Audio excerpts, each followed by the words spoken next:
یہ سب کچھ کیسا جان لیوا تھا، سب سے کم نہ لگ رہا تھا۔ شارق نے کیا گفٹ دیا؟ ثنا باجی کو نویرا کی چپ غیر معمولی محسوس ہوئی تو رونمائی سے متعلق دریافت کرنے لگی۔ نویرا تو شارق کے نام سے ہی خار کھائے بیٹھی تھی، کلس کر رہ گئی۔ انہوں نے جو گفٹ مجھے دیے ہیں وہ کافی ہیں، اب کسی گفٹ کی کسر رہتی ہے؟ جواب تھا کہ کمان سے نکلا ہوا تیر۔ دونوں بہنیں تو ششدر رہ گئیں۔ نواز کے حوالے سے وہ پہلے ہی دکھی تھی، اس جواب نے زخموں کو ادھیڑ دیا تھا۔ ایسے لب و لہجے کی نویرا کبھی آتی نہ تھی۔ وہ تو حلیم و مہربان گفتگو کی قائل تھی۔ کیا نواز کے فرار نے اسے ایسے رویے پر مجبور کیا ہے یا جو وہ اس درجے تلخی پر اتر آئی ہے؟ دونوں نے تعجب سے ایک دوسرے کو دیکھا۔ رفت باجی نے دونوں کو چپ رہنے کا اشارہ دیا تو وہ دونوں ہی خاموش ہو گئیں، مگر اندر تو سوالات کی دنیا آباد ہو گئی تھی۔ نویرا کے رویے اور جواب نے دونوں کو محتاط رہنے پر مجبور کر دیا تھا۔ خالہ امی سے ملنے کے بعد رفت اسے دوبارہ کمرے میں لے آئی تھی۔ اس دوران زہا بھابی اور ساجد بھائی ناشتہ لے آئے تھے۔ اپنے بھائی کو دیکھ کر وہ ضبط کھو گئی تھی۔ ساجد بھائی کے کندھے سے لگ کر خوب نیر بہائے۔ گڑیا بس کرو، جو گزر گئے وہ پل اب لوٹنے والے نہیں۔ اب تمہیں ساری عمر اس رشتے کو نبھانا ہے، ہماری عزت کی خاطر۔ جس طرح حالات بدلے ہیں، نواز کے فرار نے لوگوں کو جس طرح زبان دی ہے، بہت سے سوال بہت عرصے تک تمہارا پیچھا کریں گے۔ جرم صرف ایک فرد کا ہے، مگر اس کا بھگتان نسلوں تک بھگتنا پڑتا ہے۔ لوگوں کی نظریں تمہارے اوپر ہیں۔ شارق مرد ہے، اس کی فطرت و عادات سے بہت سے لوگ واقف ہیں، جبکہ تمہارے مزاج کی ذرا سی تبدیلی بہت سوں کو تمہاری طرف متجسس کر سکتی ہے۔ اپنے آپ کو سنبھالو، ماتم کا وقت گزر گیا، اب اپنی زندگی کے آغاز کا وقت ہے۔ ہم تو تمہیں خوش اور شارق کے لیے ہدایت کی دعا کر سکتے ہیں۔ اس کے سر کو تھپ تھپاتے ساجد بھائی نے ایسی نصیحت کی کہ نویرا کو اپنا دل ایک مرکز پر ٹھہرتا ہوا محسوس ہوا۔ اپنوں کی زبان سے نکلے تسلی کے چند لفظ ہی انسان کے اندر آب حیات کا کام سر انجام دیتے ہیں۔ بھائی کو دیکھ کر تو ویسے ہی پرسکون ہو گئی تھی۔ ان کے لفظوں نے وقتی طور پر اسے سب کچھ فراموش کر دینے پر مجبور کر دیا تھا۔ ناشتے کے بعد ساجد بھائی اور بھابھی اسے ساتھ گھر لے گئے تھے۔ اماں سے مل کر وہ جیسے شانت ہو گئی تھی۔ ہر دکھ، ہر تکلیف ان کے چہرے پر سکون دیکھ کر کہیں جاس ہوئی تھی۔ وہ وقتی طور پر بہل گئی تھی۔ ولیمے کی تقریب شام کے بعد تھی، سو وہ آرام سے لیٹ گئی۔ اپنا گھر، اپنا بستر اسے ایک رات میں ہی پرایا پرایا سا لگنے لگا۔ نہ جانے آگے زندگی میں کیا تھا، مگر وہ اب اپنی جنگ خود لڑنا چاہتی تھی۔ اپنے بہن بھائیوں اور ماں کو بغیر کسی تکلیف سے دوچار کیے وہ اس شخص کو بتانا چاہتی تھی کہ وہ غلط تھا، اس کا طریقہ غلط تھا، اس کی محبت کے دعوے غلط تھے۔ چاہے اسے یہ جنگ زندگی کی آخری سانس تک لڑنا پڑے، وہ اسے احساس دلائے بغیر تو ہارے گی نہیں۔ بے شک وہ اسے دنیا کی نظر میں جیت چکا تھا۔ ڈھلتی سہ پہر میں نبیلہ بھابھی نے اسے اٹھایا تھا۔ رفت باجی اسے لینے آ چکی تھیں۔ وہ جانا نہیں چاہتی تھی، مگر کوئی راہ فرار نہ تھی۔ وہ بے دلی سے اٹھ کھڑی ہوئی۔ ولیمے کی تقریب بڑی شاندار ہو رہی تھی۔ سب کچھ اگرچہ ہنگامی طور پر ارینج کیا گیا تھا، حتیٰ کہ کھانا بھی ریڈی میڈ تھا، مگر سب ہی مطمئن تھے۔ بھولے سے بھی کوئی نواز کے فرار ہونے اور اس قدر عجلت میں شادی کا تذکرہ نہیں کر رہا تھا۔ شارق کا دوست ایس پی انجم ہر کام میں پیش رہا تھا اور اس کی بیوی ارم تو رفت باجی کے ساتھ مکمل تعاون کر رہی تھی۔ جس طرح واجدہ بیگم بستر علالت پر تھی، ارم نے ہر طرح کا ساتھ دیا تھا۔ فاروق چچا کی ساری بیٹیاں بھی اپنے بھائی کی طرف سے کی جانے والی زیادتی پر نادم ازالے کو پیش تھیں۔ کل کی نسبت نویرا آج زیادہ پیاری لگ رہی تھی۔ کئی نگاہیں رشک سے چپکنا بھول گئی تھیں، کئی نگاہوں میں نارسائی کے دکھ نے آنسو بھر دیے تھے، اور کئی نگاہیں اس دکھ پر ہی بھیگ گئی تھیں کہ وہ نویرا کی خوش قسمتی کا جشن منائیں یا اس کی بدقسمتی کا ماتم کریں۔ رضا ولیمے میں نہیں آیا تھا۔ زبیدہ کے بار بار اصرار پر بھی اس کے اندر اتنی ہمت نہ تھی کہ دل کی بربادی کا تماشا دیکھتا رہتا۔ رمشا اس کے رویے پر کلس کر رہ گئی تھی۔ زبیدہ وغیرہ لے ساتھ وہ یہیں آ گئی تھی۔ نویرا کو شارق کے ساتھ دیکھ کر اسے کمینی سی خوشی حاصل ہو رہی تھی۔ نواز کے عمل سے جو وقتی دکھ کی کیفیت میں مبتلا ہوئی تھی، اس کا اثر اب رفتہ رفتہ زائل ہوتا جا رہا تھا۔ اب تو وہ صرف اپنے اور رضا کے رشتے کے بارے میں سوچ رہی تھی۔ نہ جانے خدا نے کس نیکی کے عوض اس کا رشتہ بچایا تھا، ورنہ پھپھی نے تو اسے ڈبونے میں کوئی کسر نہیں چھوڑی تھی۔ حمیرہ وغیرہ رنجیدہ تھی۔ رقیہ بیگم، ان کی سب بہنوں کی آنکھیں بارہا گیلی ہوتی رہی تھیں، اور ہر بار وہ نویرا کی خوش قسمتی کی دعا مانگتے پوچھ لیتی تھیں۔ ولیمے کی تقریب اختتام کے مراحل پر تھی۔ سبھی رشتہ دار، کچھ دور کے مہمان یہیں ٹھہر گئے تھے اور چند ایک خالدہ بیگم، سمیر صاحب اور فاروق صاحب کے ہاں روانہ ہو گئے تھے۔ نزدیکی مہمان گاہے بگاہے رخصت ہو رہے تھے۔ نویرہ مسلسل ڈرائنگ روم کے صوفے پر بیٹھے بیٹھے کمر تختہ بنتے محسوس کر رہی تھی۔ چند ایک مہمانوں کے علاوہ سبھی رخصت ہو رہے تھے۔ گھر میں آہستہ آہستہ ہجوم کم ہو رہا تھا۔ اس وقت صرف نویرہ کے میکے کے لوگ تھے یا پھر چند ایک دور کے رشتہ دار۔ شادی بہرحال جیسے بھی ہوئی تھی، رسم کے مطابق نویرہ کو اپنی فیملی کے ساتھ چلنا تھا۔ سبھی جانے کو تیار تھے۔ واجدہ بیگم سے اجازت لے لی تھی مگر شارق نہیں مان رہا تھا۔ میں صبح نویرہ کو خود چھوڑ جاؤں گا مگر یہ رات یہیں رہے گی۔ رفعت باجی کے بارہا سمجھانے پر بھی وہی انداز تھا۔ اس کا انکار آہستہ آہستہ سب تک پہنچ گیا تھا۔ نویرہ کو پتہ چلا تو کلس کر رہ گئی۔ اتنے نارمل حالات میں اسے شارق زمان کا یہ نیا ڈرامہ پھر غضب سے دوچار کر گیا تھا۔ شارق، یہ تو رسم ہے، خاندان کی بہو بیٹیاں سبھی رسم کے تحت میکے آتی جاتی ہیں، بے شک کل آ کے لے جانا۔ خالدہ بیگم رفعت کو اسے مسلسل قائل کرتے دیکھ کر خود بھی اس کے قریب چلی آئیں۔ خاندان کی جو بھی رسم ہے مجھے کوئی غرض نہیں، بس میں نے کہہ دیا کہ نویرہ نہیں جائے گی۔ وہ میری بیوی ہے اور میری اجازت کے بغیر آپ اسے کہیں نہیں لے جا سکتے۔ ہاں، کل میں چھوڑ آؤں گا لیکن یہ طے ہے اس کا وہاں قیام صرف دن تک ہوگا، رات کو وہ میرے گھر کی چار دیواری میں ہوگی۔ خالدہ بیگم نے عجیب بے چارگی سے اس بد دماغ سر پھرے شخص کو دیکھا جو بدقسمتی سے ساری عمر کے لیے ان کی پھولوں سی بیٹی کا زبردستی نصیب بن بیٹھا تھا۔ شارق، تم یہ مت بھولو کہ یہ شادی کن حالات میں ہوئی ہے۔ ہم نے نویرہ کو کس دل سے تمہارے ساتھ رخصت کیا ہے۔ ہاں، ان کا غصہ ایک دم ظاہر ہوا تھا۔ ہاں تو آپ کا کیا بھروسہ وہاں لے جا کر صاف آنکھیں پھیر لیں؟ تنگ نظری کی بھی کوئی حد تھی۔ انہوں نے تعصب سے اسے دیکھا۔ اتنے ہی بے ایمان ہوتے تو کل رات ہی اس سے تمہارے ساتھ رخصت نہ کرتے، بلکہ جس طرح تم ہماری عزت سے کھیلے ہو، نویرہ جیسی لڑکی تو تمہارے قابل ہی نہیں تھی۔ میں بحث کے موڈ میں نہیں ہوں۔ یہ طے ہے کہ نویرہ آپ لوگوں کے ساتھ نہیں جائے گی، قطعی انداز میں کہتے وہ وہاں سے ہٹ گیا تھا۔ خالدہ بیگم نے انتہائی بے بسی سے رفعت کو دیکھا۔ اس کی بھی کم و بیش یہی حالت تھی۔ ناچار ان سب کو نویرہ کے بغیر ہی لوٹنا پڑا تھا۔ نویرہ کا تو ضبط کے مارے برا حال ہو رہا تھا۔ اپنے بھائیوں کے جھکے سر اور غیظ و غضب سے بھری نگاہیں اسے بھی اشتعال سے دوچار کر رہی تھیں۔ اسے لگ رہا تھا کہ جیسے شارق زمان صرف اور صرف کل رات کی اپنی شکست کا بدلہ لے رہا ہے۔ بڑا شوق ہے تمہیں مجھے آج رات رکھنے کا۔ سب شوق مٹی میں نہ ملا دیا تو کہنا۔ وہ تو بپھرات طوفان ثابت ہو رہی تھی۔ کمرے میں آتے ہی وہ رفعت باجی کی بھی پرواہ کیے بغیر ہر چیز نوچ نوچ کر پھینکنے لگی تھی۔ ہیں وہ تو منع کرتی رہ گئی تھی۔ نویرہ، بات تو سنو۔ نویرہ کے تیور انہیں ہولائے دے رہے تھے۔ سارے زیور بستر پر پٹخنے کے علاوہ لباس بدلنے کی نیت سے باتھ روم کی طرف بڑھنے لگی تھی کہ انہوں نے بازو تھاما۔ ہرگز نہیں، یہ شخص خود کو سمجھتا کیا ہے؟ سارا غرور مٹی میں ملا دوں گی۔ میں مٹی کا مادھویا پتھر کی مورت نہیں ہوں۔ میں سب برداشت کر سکتی ہوں، اپنے خاندان کی توہین نہیں۔ ذرا تمیز نہیں اس شخص کو کہ بڑوں سے کیسے بات کرتے ہیں۔ وہ پھٹ پڑی تھی۔ رفعت باجی نرم مزاج طبیعت کی مالک نویرہ کا یہ روپ دیکھ کر خوفزدہ ہو گئی تھی۔ اب تو کوئی فائدہ نہیں، دیکھ تو چکی اور شارق کیا طے کیے ہوئے ہے، تم ہی اس کی مان لو۔ اس طرح تو دونوں ضد پر اڑے رہے تو پھر گھر نہیں بستے۔ تو یہاں کسے چاہ ہے کہ گھر بسے؟ ساری عمر اسے نہ رلایا تو کہے، گن گن کے بدلے لوں گی۔ اس نے اپنے عزائم سے آگاہ کیا تھا۔ آپا نے تعجب سے اسے دیکھا۔ تبھی کمرے کا دروازہ دھکیلتا شارق اندر داخل ہوا تھا۔ اسے دیکھ کر نویرہ نے نفرت سے منہ موڑا تو رفعت باجی نے بھی سکھ کا سانس دیا۔ نویرہ کے تیوروں نے تو انہیں دہلا دیا تھا۔ انہیں شارق کی آمد بھلی لگی۔ کچھ نہیں تو کم از کم شوہر کے سامنے عورت لاکھ بپھری ہو بھی تو بھی ٹھنڈی پڑ جاتی ہے۔ سمندر کی طرح لاکھ شوریدہ سر عورت کو بھی مرد رام کرنے کا فن جانتا ہے، یہ ان کا تجربہ تھا۔ انہوں نے سارا زیور سمیٹ کر دراز میں ڈالا تو بھی نویرہ نے رخ نہ بدلا، اسی طرح کھڑی رہی بے لچک انداز میں۔ کچھ کھاؤ پیو گے تم دونوں؟ کمرے سے نکلنے سے پہلے انہوں نے پوچھا تھا۔ شارق نے کوٹ اتارتے ہوئے نفی میں سر ہلایا۔ نویرہ سے تو جواب کی توقع بھی نہ تھی، اس وقت وہ اتنی ہی متغیر کھڑی تھی۔ دودھ بھیجوں؟ اف نہیں، پہلے ہی اوور ایٹنگ ہو گیا ہے۔ ہاں، نویرہ سے پوچھ لیں۔ کیوں نویرہ، بھجوا دیں آپا؟ اس نے نویرہ کے رویے کو یکسر غیر اہم قرار دیا تھا۔ وہ خونخوار نگاہوں سے دیکھ کر رخ موڑ گئی۔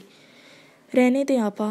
رفت آپا انکار پر کمرے سے نکل گئی تھی۔ شارق نے بڑے اطمینان سے آف وائٹ اور گولڈن کمبینیشن کے لہنگا سوٹ میں ملبوس موجود پر بھرپور نگاہ ڈالی۔ پورے قد سے کھڑی وہ مکمل لاتعلق تھی، جیسے اس کے علاوہ کمرے میں کوئی اور موجود ہی نہ ہو۔ کیا فرما رہی تھی تم؟ شاید کوئی گن گن کر بدلے لینے کی بات ہو رہی تھی رفت باجی سے۔ دروازہ بند کر کے پلٹا تو سیدھا اس کی طرف آیا تھا۔ نویرا نے کھا جانے والی نظروں سے دیکھا۔ تم سے مطلب؟ وہی انداز تھا۔ شارق ہنس دیا۔ حشر سما وجود پر پڑی استحقاق بھری نگاہ ڈالی۔ اجی ہم سے مطلب نہیں تو پھر کس سے ہے؟ نواز فاروق سے تو نہیں ہو سکتا، اور میرا خیال ہے رضا حمید بھی تمہارے لیول کا نہیں، پھر میں ہی رہ جاتا ہوں۔ وہ تو بت کی طرح ساکت رہ گئی۔ اسے لگا جیسے شارق زمان نے نواز کا نام لے کر سینے میں خنجر اتار دیا ہو۔ ایک دم زخموں سے خون رسنے لگا۔ شارق زمان، حد میں رہو تم، وہ پھنکاری تھی۔ شارق زمان کو اس کا رویہ سخت ناگوار گزرا۔ حد کا کیا کہتی ہو؟ ابھی تک تو حد میں ہوں۔ ایک دم جھٹکے سے بازو پکڑ کر اپنی طرف کھینچ لیا۔ وہ جو بہت سہولت سے کھڑی تھی سنبھل ہی نہ سکی۔ مضبوط بازوؤں کی گرفت نے نرم وجود کو اپنے حصار میں جکڑا تو وہ لرز اٹھی۔ شارق، چھوڑو مجھے۔ وہ چیخی تو شارق نے بہت خاموشی سے اس کے منہ پر ہاتھ رکھ کر اس کی بولتی بند کر دی۔ یعنی فرار کی ساری راہیں بند ہو گئی تھیں۔ موٹی موٹی ساحر آنکھوں آنسوؤں سے بھر گئی، عجیب سحر طاری کر دینے والے تھے۔ شارق زمان تو بے بس ہی ہو گیا تھا۔ بے خودی نے پورے وجود کو اپنے حصار میں لیا تھا۔ آج مجھے سنو، صرف مجھے۔ ماضی سب بھول جاؤ۔ میں اپنی سب غلطیوں کو بھی تسلیم کروں گا، جو بھی سزا دوگی قبول بھی کروں گا، مگر آج صرف مجھے سنو۔ مجرم کو ایک دفعہ صفائی کا موقع تو دیا ہی جاتا ہے نا؟ عجب مسحور کن لہجے میں کہتے ہوئے وہ جیسے نویرا کو مکمل بے بس کر گیا تھا۔ شارق زمان کے وجود کی کربت ان لمحوں کا دل فریب سحر بری طرح حاوی ہوا تھا۔ وہ اس فولادی گرفت سے مزاحمت کرتے کرتے بے بس ہو گئی۔ ساری طاقت فولادی وجود میں دم توڑ گئی تھی۔ ولیمے سے واپسی پر وہ خاصی خوش تھی۔ پچھلے چند دنوں نویرا اور نواز کو دیکھ کر وہ جتنی پریشان ہو رہی تھی، شارق کے ساتھ نویرا کو بیٹھے دیکھ کر اسی قدر شانت ہو گئی تھی۔ اس پر خود ترسی، دکھ اور غم کے جو جذبات چھائے تھے، ان کی کیفیت اکثر بدل چکی تھی۔ واپسی پر ان کے ساتھ چند مہمان آ گئے تھے۔ ان کے سونے کا بندوبست کر کے وہ اور زبیدہ فارغ ہوئی تو وہ اپنے کمرے کی طرف چلی آئی۔ سارے دن کی تھکن سے جسم ٹوٹ رہا تھا، بس ایک بھرپور نیند کی طلب ہو رہی تھی۔ رضا حمید کے کمرے کے دروازے پر اس کے قدم ٹھٹکے تھے۔ زبیدہ تو سونے کو جا چکی تھی، مہمان بھی کمروں میں بند ہو چکے تھے، مگر کل سے لے کر اب تک مسلسل رضا حمید اپنے کمرے میں بند تھا۔ یہ بات اسے کل سے چبھ رہی تھی۔ وہ اپنے آپ کو بمشکل کنٹرول کر رہی تھی، مگر اب جی چاہا کہ دیکھے تو صحیح وہ کیا کر رہا ہے، پوچھے تو صحیح ایسی ماتمی حالت کب تک رہے گی۔ اس کے دل میں زبردست پکڑ دھکڑ ہونا شروع ہو چکی تھی۔ اس نے ہینڈل پر ہاتھ رکھا، دروازہ کھلتا چلا گیا، ورنہ کل سے بند تھا مسلسل۔ ایک دو دفعہ زبیدہ بیگم نے ہی منتیں کر کے دروازہ کھلوایا تھا تو کھلا تھا۔ اس نے اندر قدم رکھا تو سینے کے بل بستر پر لیٹا دکھائی دیا۔ آشی گلابی لباس پرانکس کا خوبصورت کام ہوا تھا۔ گھر آنے کے باوجود اسے ابھی تک منہ ہاتھ دھونے کی فرصت نہیں ملی تھی۔ ہلکے پھلکے میک اپ اور جیولری میں وہ اس وقت بہت خوبصورت لگ رہی تھی۔ اس وقت وہ رضا کے کمرے میں کھڑی فیصلہ نہ کر پائی کہ وہ سو رہا ہے یا جاگ رہا ہے، یا پھر واپس پلٹ جائے۔ رضا آج کل زبان سے تو نہیں بول رہا تھا، مگر اس کی ایک نگاہ ہی رمشا کو اندر سے ڈرا دیتی تھی۔ بظاہر وہ بہادر بنی ڈٹی رہتی تھی، مگر اندر سے بھی وہ بھی اس کے رویوں سے خائف ہو چکی تھی۔ کمرے میں 0 وولٹ کا بلب کی سبز روشنی ناکافی ثابت ہو رہی تھی۔ ہر طرف گہرا سکوت چھایا ہوا تھا۔ رضا، اس کے قریب پہنچ کر اسے دیکھا۔ مدھم روشنی میں اندازہ ہی نہ ہوا کہ وہ سو رہا ہے یا جاگ رہا ہے۔ اس نے آواز دی تو بھی جواب نہ داد رہا تھا۔ یقیناً وہ سو رہا تھا۔ اسے ناکامی ہوئی، ورنہ اس کا ارادہ اس سے منہ ماری کرنے کا ضرور تھا۔ وہ واپس پلٹنے کو تھی جب ایک دم جھٹکے پر رکی تھی۔ رضا حمید نے بہت برہمی سے اس کا ہاتھ پکڑا تھا۔ رضا کو جاگتے دیکھ کر وہ پلٹی تھی۔ حیرت سے دیکھ کر کچھ کہنے کو لب وا کیے تھے کہ رضا نے جھٹکا دیا تھا۔ بڑا شوق ہے تمہیں میرے کمرے میں آنے کا؟ رضا کی پھنکار پر وہ ڈر گئی تھی۔ نہیں تو، اس کی زبان لڑکھڑا گئی تھی۔ Shut up! وہ تو حواس ہی کھو بیٹھا تھا۔ رمشا لرز اٹھی۔ تو پھر کیوں آئی ہو اس وقت میرے کمرے میں، جبکہ میں بارہا تمہیں اس وقت آنے سے منع کر چکا ہوں؟ رضا کا مارے تیش کے برا حال تھا۔ وہ میں تو بس تمہیں دیکھنے… کیا دیکھنے؟ بولو۔ وہ غصے سے گرجا تو اس کے آنسو بہہ نکلے تھے۔ سوری، وہ لاکھ بے باک سہی، رضا سے لاکھ بیر سہی، مگر ایسی صورتحال تو اس نے کبھی خواب میں بھی نہ سوچی تھی۔ اس وقت اسے یہ رضا وہ والا رضا نہیں لگ رہا تھا جس سے وہ جو جی چاہے کہہ دیتی تھی۔ یہ تو کوئی اور ہی تھا، ہر لحاظ مروت فراموش کیے گرجتا برستا رضا۔ اسے حیرت ہو رہی تھی۔ آئندہ میرے سامنے آنے یا مجھ سے کلام کرنے کی ضرورت نہیں، ورنہ گلا دبا دوں گا۔ اف، اس کے آنسوں میں روانی آ گئی تھی۔ بڑا شوق ہے تمہیں میرے کمرے میں آنے کا، کسی دن میں حد سے گزر گیا تو مجھے الزام مت دینا احمق لڑکی۔ کانوں پر ہاتھ رکھے وہ مسلسل لرز رہی تھی۔ رضا کی اس قدر قربت اس کی برداشت سے باہر تھی۔ صرف ہاتھ بھر کا ہی تو فاصلہ تھا۔ دفع ہو جا یہاں سے۔ اس کی پھنکار پر وہ یوں سرپٹ بھاگی جیسے قید سے رہائی ملی ہو۔ اپنے پیچھے سے دروازہ بڑے دھماکے سے بند ہوتا سنائی دیا تھا۔ اپنے کمرے میں آ کر بستر پر گر کر وہ پھوٹ پھوٹ کر رو دی۔ اف اللہ، رضا کا یہ روپ اس کے 14 طبق روشن کر دینے کو کافی تھا۔ اسے اپنا وجود ابھی تک لرزتا محسوس ہو رہا تھا۔ پل بھر کی قربت ہی اسے نڈھال کر گئی تھی، اور اگر وہ کسی شوخ جسارت پر آمادہ ہو جاتا تو…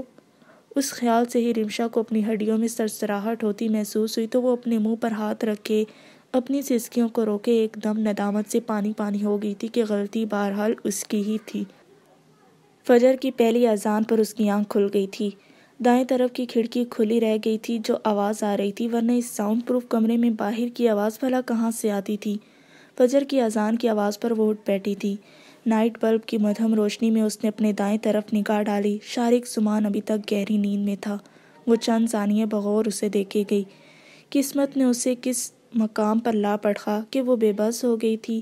رات کے مقابل کی فراہم کی گئی قربتیں، یقین دہانیاں، بے تابیوں، وارفتگیوں کے مظاہرے، جسارتیں کسی پرچھائی کی مانند ذہن کو چھو گئی تھیں۔ اس کے اندر کنن سی ہونے لگی۔ اسے ایک دم لگا جیسے کوئی ابر ٹوٹ کر برسا تھا جو اسے جل تھل کر گیا تھا۔ رات شارق زمان کا جو عکس نظر آیا تھا وہ اسے حیران و پریشان کر گیا تھا، اور اس کی باتیں اس کے دل و دماغ میں تلاطم برپا کرتی گئیں۔ میں نے عورت کی وفا نہیں دیکھی۔ ماں کا رشتہ دنیا میں سب سے مقدس اور معتبر ہوتا ہے، اور مجھے اسی رشتے نے اس نام سے نفرت کرنے پر اکسایا تھا۔ اماں رفت باجی نے بارہا تمہارا نام لیا۔ میں ہر بار فطرت سے انکار کر جاتا تھا، مگر مجھے پتہ نہیں چلا کب میں خود ہی تمہاری ذات کے سحر میں گرفتار ہوتا چلا گیا۔ میں نے ہر بار عورت کے اتنے روپ دیکھے ہیں کہ مجھے اس نام سے وفا کی امید ہی ختم ہو گئی تھی۔ پھر میری ماں کا معتبر حوالہ ہر دم مجھے اس رشتے سے بدگمانی کا احساس دلاتا رہتا ہے۔ تمہیں یقین نہیں آتا مگر یہ سچ ہے۔ مجھے تمہاری شرم و حیا نے پابند کیا تھا۔ میری نظر تمہارے وجود میں بھٹک کر رہ گئی تھی۔ تم جس طرح ہر رشتے کو اس کے مقام پر رکھ کر عزت کا مقام دے رہی تھی، مجھے تمہاری یہ ادا پسند آ گئی تھی، جس پر میری نظر کی ذرا سی گستاخی بھی تمہیں بری لگتی تھی، اور تمہاری ناگواری صاف تمہارے چہرے سے پڑھی جاتی تھی۔ مجھے تمہاری اس سلجھی فطرت نے مسحور کیا تھا۔ نویرا، یقین جانو میں نے بے شک شروع میں بہت سی لڑکیوں سے دوستیاں کیں، مگر میری فطرت کی جستجو مجھے سب سے بدظن کر دیتی تھی۔ میں نے وہ کام کسی کو نہ دیا جو میری بیوی کا حق تھا کہ ان میں کوئی ایسی نہ تھی، یہی نہیں جو میرے دل کو کلک کرتی۔ باوجود اس کے کہ بہت سی لڑکیاں میری طرف مائل ہوئیں، مگر میری حیثیت، میرے خاندانی پس منظر نے سب کو واپس پلٹنے پر مجبور کر دیا۔ اس بات نے مجھے عورت نام سے اور نفرت دلائی تھی۔ پہلی دفعہ تمہاری طرف میں نواز اور تمہاری منگنی والے دن متوجہ ہوا تھا، تمہارا وہ ادب کئی دنوں تک میری نگاہوں میں جھلملاتا رہا تھا، اور پھر جب بھی سامنا ہوا میرا دل ہر بار مجھے دھوکہ دیتا چلا گیا۔ میں نے خود کو بہت سمجھایا تم نواز کے لیے ہو، مگر دل مانتا ہی نہ تھا۔ جو شادی کے دن قریب آ رہے تھے میری خلش بڑھتی جا رہی تھی۔ میں تمہیں کیسے کھو دیتا؟ اس رات بھی ایسا ہی ہوا تھا۔ شاید میں صرف اپنے جذبوں سے نہیں ہارا تھا، خود اپنی نظروں سے بھی گرا تھا، اور پھر تم جب اسپتال میں تھی تو صرف ایک ہی خیال مجھے ستا رہا تھا کہ یہ میں کیا کر چکا ہوں۔ تم جیسی لڑکی اس رویے کے قابل نہیں تھی، اور پھر احساس گناہ کے بعد کفارے کا وقت تھا، اور میں نے وہ سب کیا جو کسی بھی طرح مجھے زیب نہیں دیتا تھا، مگر میں مجبور تھا۔ تمہیں کھو دیتا تو اپنا آپ ختم کر لیتا۔ عورت کی سب سے قیمتی متاع اس کی نسوانیت ہوتی ہے، اور تمہاری یہی اپنی نسوانیت کی پاسداری کی ادا نے مجھے گھائل کر دیا تھا۔ تمہیں یقین کیوں نہیں آتا؟ اس کے بے لچک انداز پر وہ زچ ہو گیا تھا، اور اس کا زچ ہو جانا ہی نویرا کے اندر کی لڑکی کو جھکا گیا تھا، صرف ایک لمحے کو، اور نویرا تب سے ششدر تھی۔ عورت اس مرد پر اپنا سب کچھ وار دیتی ہے جو اس کی پاک بازی اور وفاداری کو تسلیم کرے، اسے سراہے، اور نویرا اس شخص کے منہ سے اپنے لیے نیک پارسا عورت کے الفاظ سن کر ہار گئی تھی۔ وقتی طور پر وہ ایک مرد کے سامنے جھک گئی تھی، اور مرد بھی وہ تھا جو زبردستی شوہر کے رشتے پر فائز ہوا تھا، جس سے اس نے نفرت کا رشتہ جوڑا تھا۔ پھر گنجائش کہاں سے نکل آئی تھی، مگر وہ اس کے منہ زور جذبوں کے سامنے بے بس ہو گئی تھی۔ مسلسل شارق زمان کی طرف دیکھتے اسے احساس ہوا کہ وہ رو رہی ہے۔ تم وعدہ کرو، تم میری وفادار بن کر رہو گی۔ نواز کون تھا؟ اس کا کبھی تم سے کیا رشتہ تھا؟ میں بھول چکا ہوں۔ تم اسے میری تنگ نظری کہہ لو یا سمجھ کی کمی، میں صرف تمہیں اپنی ذات تک محدود دیکھنا چاہتا ہوں۔ اتنا تو مجھے اندازہ ہے کہ تم نواز کے ساتھ بہت انوالو نہیں ہوئی تھی، مگر پھر بھی اب تم میری بیوی ہو، پچھلی باتوں خوابوں کو بھولنے کی کوشش کرنا۔ وہ تب بھی خاموش رہی تھی اور اب بھی خاموش تھی۔ اس شخص کے نہ جانے کتنے روپ تھے، پل میں تولا پل میں ماشا والا انسان تھا، پیاز کی طرح پرت در پرت لپٹا ہوا۔ وہ خاموشی سے اٹھ کر باتھ روم میں گھس گئی۔ نہا کر وضو کر کے اس نے جائے نماز بچھائی، نماز ادا کر کے دعا مانگتے ہوئے کئی آنسو بہہ نکلے۔ وہ مسلسل عذاب میں تھی۔ شارق زمان تو اپنے دل کا بوجھ اس کے کندھوں پر ڈال کر جیسے ہر فکر سے آزاد ہو گیا تھا، اور وہ مسلسل گرداب میں پھنس گئی تھی۔ وہ چند لمحوں کے لیے گزرے لمحوں کو بھی فراموش کر جاتی تو بھی یہ کبھی نہیں بھول سکتی تھی کہ شارق کی وجہ سے اس کی فیملی نے عذاب سہا تھا، اور وہ خود عزت کی موت اس پر تنگ پڑ چکی تھی، اور اس نے اللہ سے موت کی دعائیں مانگی تھیں۔ وجہ کوئی بھی تھی، مقصد جو بھی تھا، وہ تو بے قصور ماری گئی، اور اس کی ذات کے حوالے سے جو جھوٹ شارق نے نواز سے بول کر رشتہ ختم کر دیا تھا وہ کیسے نظر انداز کر دیتی۔ وہ ساری زندگی اس کی تابع بن کر گزار تو سکتی تھی، مگر اپنے دل کو اس کی طرف سے صاف کرنا اتنی جلدی اس کے بس کی بات نہ تھی۔ دعا مانگ کر جائے نماز لپیٹ کر وہ دروازہ کھول کر باہر نکل آئی تھی۔ باہر ہر طرف خاموشی تھی۔ وہ داخلی جالی دار دروازہ کھول کر باہر لان میں نکل آئی۔ گھر کے اندر کے مکین ابھی تک بے خبر تھے، جبکہ وہ تو صبح خیزی کی عادی تھی۔ صبح کا اجالا حاصل ہوا تھا۔ وہ نہ جانے کب تک اس کیفیت میں مست رہتی۔ شاکرہ کی آواز پر پلٹی تھی۔ السلام علیکم۔ نویرا نے مسکرا کر جواب دیا تو وہ بڑے شوق سے دیکھنے لگی۔ آپ اتنی جلدی اٹھ گئی ہیں؟ ابھی تک اندر سب سو رہے ہیں۔ نہایت اشتیاق سے اس کے مہندی سے رچے ہاتھ اور دلہنے پن کی خوشبو بکھیرتے سراپا کو تکتے پوچھا تھا۔ تمہیں میری عادت کا اندازہ تو ہے، فجر کی نماز پڑھنی ہوتی ہے، جلدی سوتی ہوں تو اٹھ بھی جاتی ہوں۔ ہاں جی، ویسے مجھے بڑا دکھ بھی ہوا تھا۔ نواز صاحب بڑے مطلبی نکلے۔ اللہ شارق صاحب کو لمبی زندگی دے، انہوں نے مشکل وقت میں آپ لوگوں کا ساتھ دیا۔ صاحب جی غصے کے تیز صحیح پر دل کے بڑے اچھے ہیں، وہ بڑے مدبرانہ لہجے میں کہہ رہی تھی۔ نویرا کے مسکراتے لب سمٹ گئے۔ کیا نواز کا تانا اب ساری عمر ساتھ چلے گا؟ آپ بڑی خوبصورت لگ رہی تھی دلہن بن کر۔ نویرا تب بھی اسی طرح رہی۔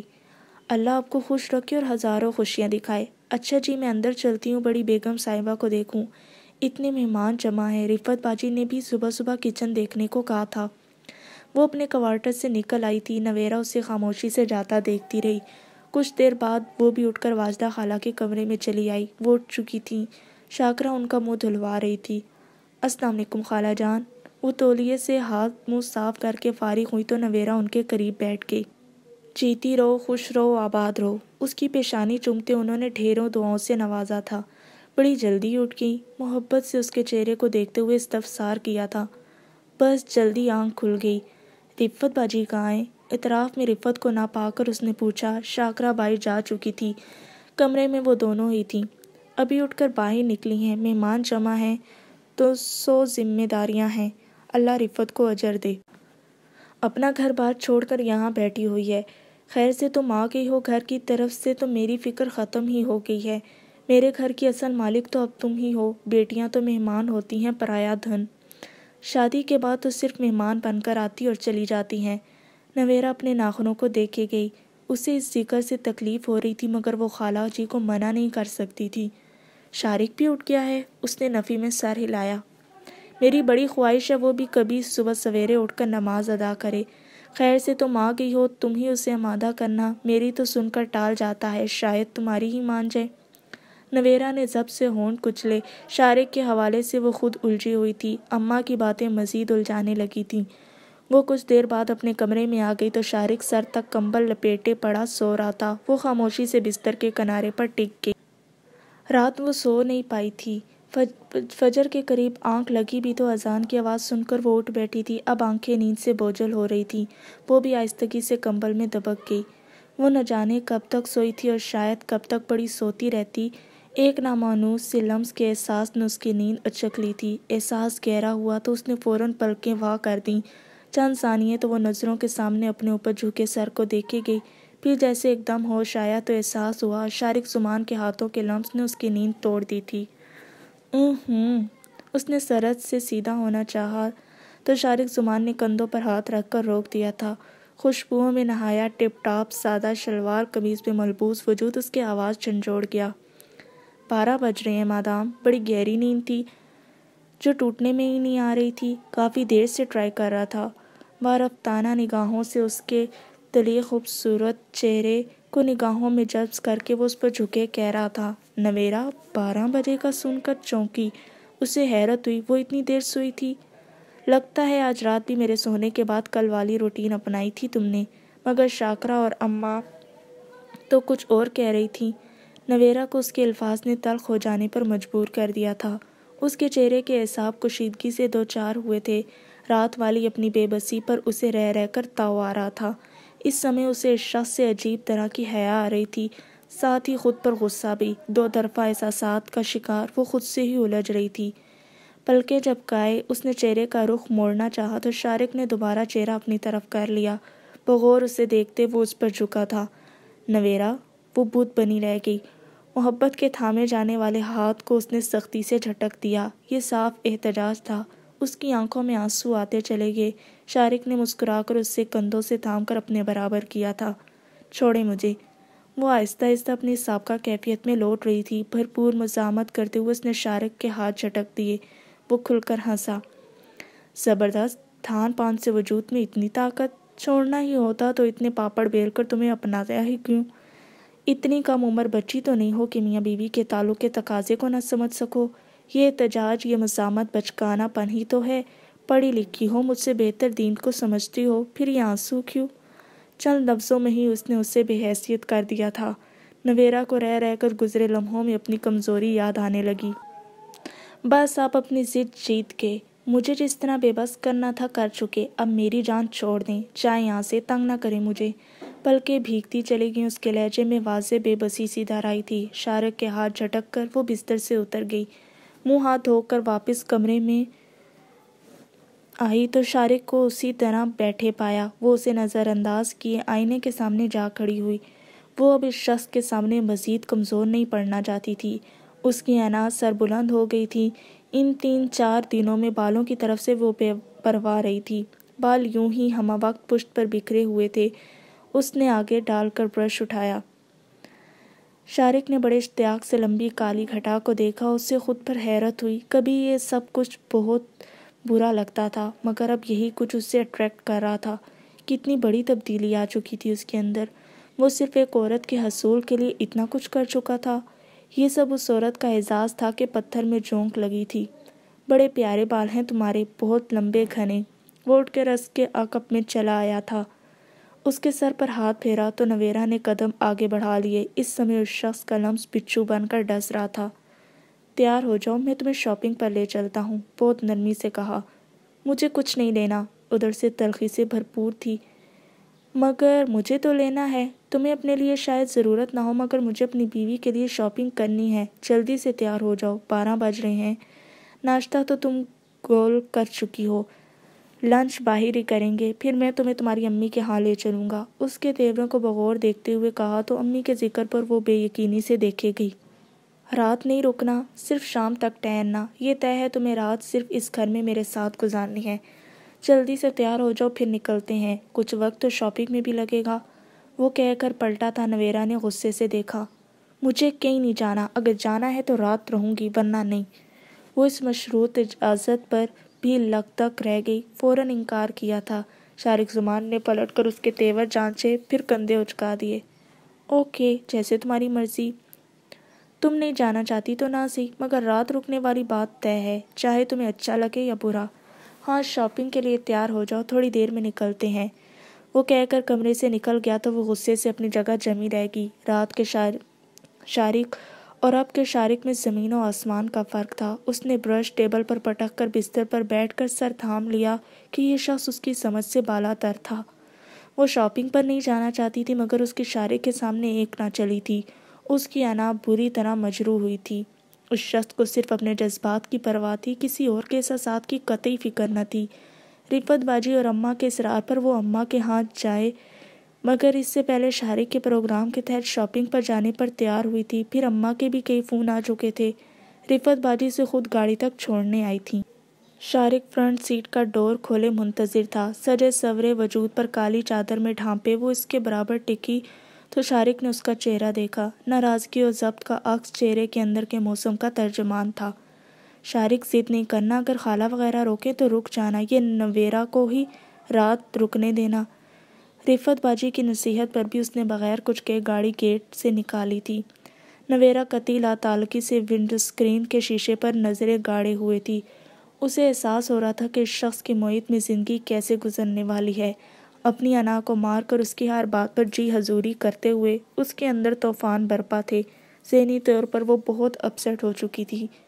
رات کو جس طرح شارق زمان نے اپنے رشتے کا استحقاق استعمال کیا تھا، وہ ابھی تک ششدر تھی۔ وہ اتنی کمزور کیوں پڑ گئی؟ اس کا ذہن اسے مسلسل کچوکے لگا رہا تھا۔ شارق زمان نے کئی بار اس کی طرف دیکھا، وہ مکمل لا تعلقی لیے ہوئے تھی۔ وہ مبہم سا مسکرا دیا۔ شاپنگ کے دوران بھی نویرا کی چپ نہیں ٹوٹی تھی۔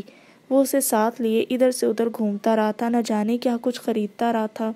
لیڈیز شاپنگ کے متعلق شارق کی معلومات بڑی اپ ٹو ڈیٹ تھیں۔ نویرا ہر موڑ پر نئے سرے سے حیرت سے دوچار ہوئی تھی۔ شارق زمان جیسے آج ہی سب کچھ خرید لینا چاہتا تھا، کپڑے، جیولری، میچنگ شالیں، چادریں، بیگ، شوز۔ 3 سے 4 گھنٹے وہ اس کے ساتھ خوار ہوئی تھی۔ شارق زمان نے اپنے لیے بھی چند ایک چیزیں لی تھیں، زیادہ تر چیزیں نویرا کے لیے ہی لی تھیں۔ پلیز، میں اب تھک گئی ہوں، اب مجھے کہیں نہیں جانا۔ شارق زمان اپنے لیے نہ جانے کہاں جانے والا تھا، وہ ایک دم رک گئی۔ اس سارے عرصے میں ہوں ہاں کے علاوہ پہلا باقاعدہ جملہ تھا جو اس کے لبوں سے نکلا تھا۔ شارق زمان نے بغور دیکھا۔ اوکے، چلو کسی ریسٹورنٹ میں لنچ کرتے ہیں۔ اس نے بھی مزید خریداری کا ارادہ فوراً ترک کر دیا تھا۔ نویرا نے فوراً نفی میں گردن ہلائی۔ نہیں پلیز، اب واپس چلیں، میں کسی ریسٹورنٹ میں نہیں جاؤں گی۔ میں نہ پہلے ایسی جگہوں پر گئی ہوں اور نہ ہی ایسا کچھ شوق ہے۔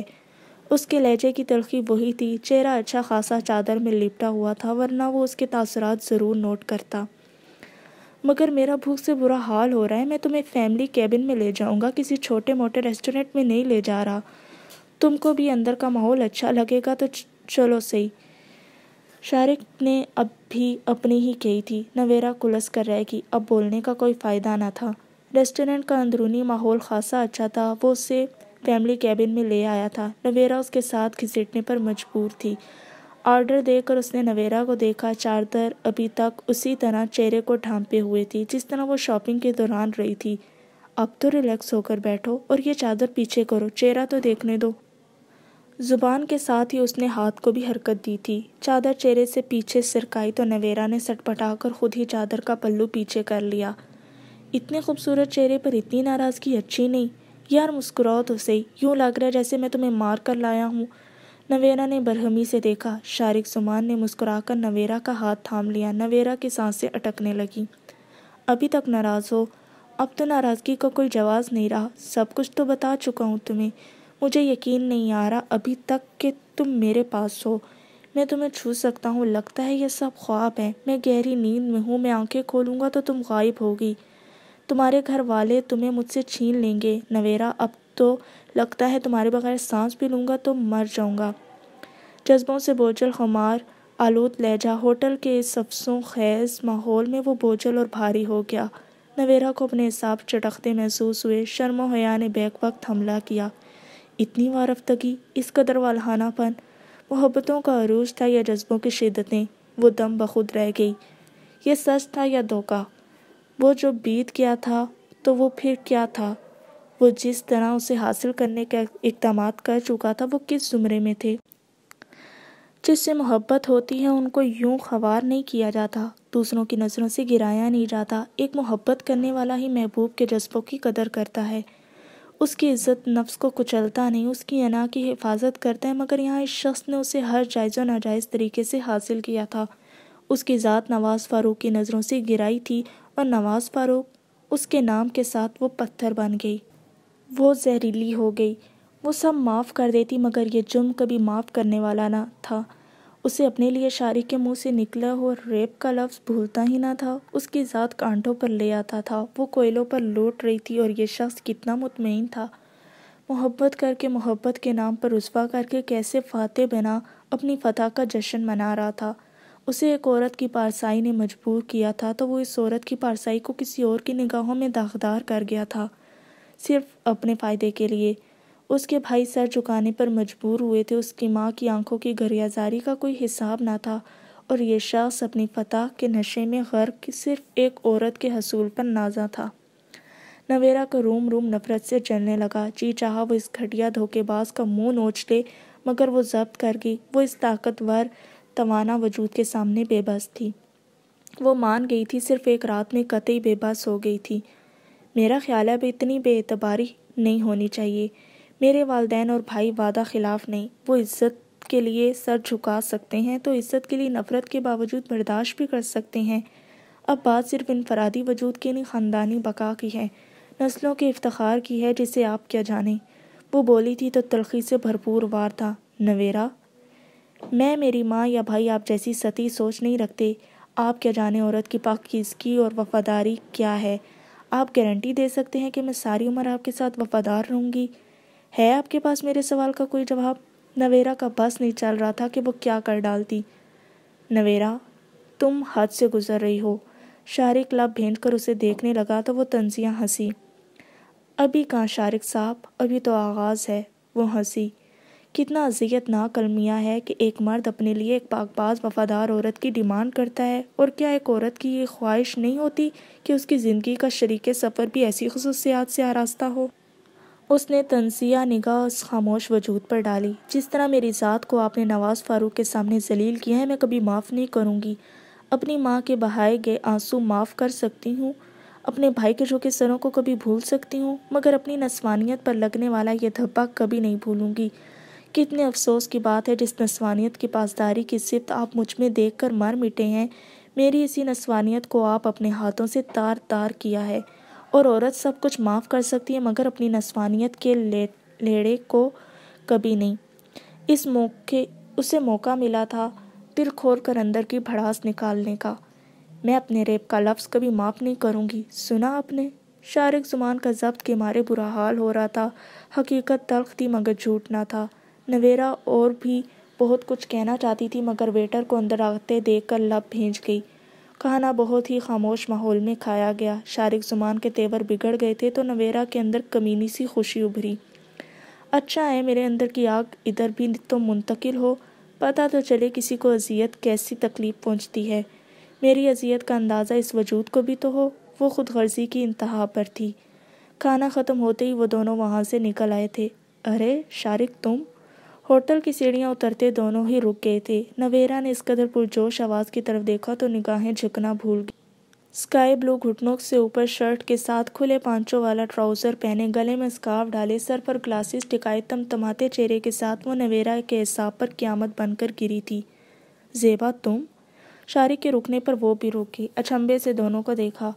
ہوش ربا سراپا سمیت وہ لڑکی نگاہوں میں کھب رہی تھی۔ بنانے والے نے بھی اسے کیا خوب بنایا تھا، یوں جیسے دنیا کا حسن یکجا کر دیا ہو۔ آنکھیں پھاڑے پلکیں جھپکائے وہ اسے دیکھے گئے۔ کیسے ہو؟ پرجوش انداز میں شارق زمان کا سر سے پاؤں تک جائزہ لیتے وہ بہت لگاوٹ کا مظاہرہ کر رہی تھی۔ نویرا نے نہ ایسی بے تکلفی دیکھی نہ سنی تھی، بڑا عجیب لگا تھا۔ فائن، تم سناؤ کیسی ہو؟ سنا ہے دبئی کے ٹرپ پر تھی۔ ہاں ڈیئر، کیا بتاؤں، پارٹی کے اگلے دن ہی پاپا مجھے زبردستی اپنے ساتھ دبئی لے گئے۔ پرسوں واپس لوٹی ہوں۔ کئی دفعہ تم سے رابطہ کیا مگر تم تو کہیں دستیاب ہی نہ تھے اور میری کالز بھی اگنور کر رہے تھے۔ خیریت؟ اف، یہ شناسائی اور شناسائیوں کی یہ لگاوٹ بھرے مظاہرے نویرا کے 14 طبق روشن ہو گئے۔ بس الجھا ہوا تھا کہیں۔ دونوں اس وقت نویرہ کی موجودگی کو یکسر بھولے ہوئے تھے۔ زیبا کیانی کی نگاہ شارق زمان سے قدرے فاصلے پر سیاہ بڑی چادر میں لپٹے وجود پر پڑی تو تعجب سے بغور دیکھا۔ چادر میں چہرہ چھپا ہوا تھا۔ اس نے شارق کو دیکھا۔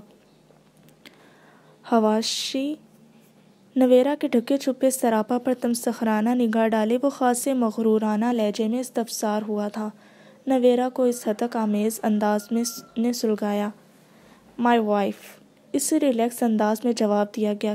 کیا؟ زیبا تو مارے حیرت کے وہیں جم گئی۔ تم نے شادی کر لی؟ اس کا حیرت سے برا حال تھا۔ نویرہ سر جھٹکتے دونوں کو وہیں چھوڑے سیڑھیاں اترنے لگی۔ بس کل ہمارا ولیمہ تھا۔ تم نے مجھے چیٹ کیا۔ شارق نے نویرہ کو اترتے دیکھ کر زیبا کے الفاظ پر اسے گھورا۔ کیوں؟ میں تمہیں کیوں چیٹ کروں گا؟ میں نے کون سا تم سے وعدے کیے تھے؟ تمہارے اپنے ذہن کی اختراع تھی۔ تمہاری دعوت پر میں تمہارے والد بزرگوار سے بھی ملا تھا، مگر انہیں اپنی دولت پر بڑا ناز تھا اور میں ایسے لوگوں کی خاطر میں نہیں لاتا۔ تم سے پرانی شناسائی ہے تو سر راہ ملنے پر رک گیا ہوں، ورنہ میں ایسے شخص سے کوئی تعلق نہیں رکھتا جو میرے خاندان پر طنز کرے۔ نویرہ پارکنگ میں کھڑی گاڑی کے پاس کھڑی شارق کا انتظار کر رہی تھی۔ وہ اسے برہمی سے سنا کر تیز قدم اٹھاتا آگے بڑھا۔ نویرہ بری طرح سلگ رہی تھی۔ تم نے مجھے چیٹ کیا، یہ الفاظ اس کے دماغ پر ہتھوڑے برسا رہے تھے۔ اس شخص کو اپنا کردار نظر نہیں آتا؟ ایک میں ہی ملی تھی زندگی تباہ کرنے کے لیے، یہ قیامت کیوں نہ نظر آئی؟ کیا کمی تھی اس میں؟ زیبا کیانی کا ہوشربا حسن اس کے دل پر ضربیں لگا رہا تھا۔ اس نے سلگتی نگاہوں سے شارق زمان کو سیڑھیاں اترتے ہوئے دیکھا۔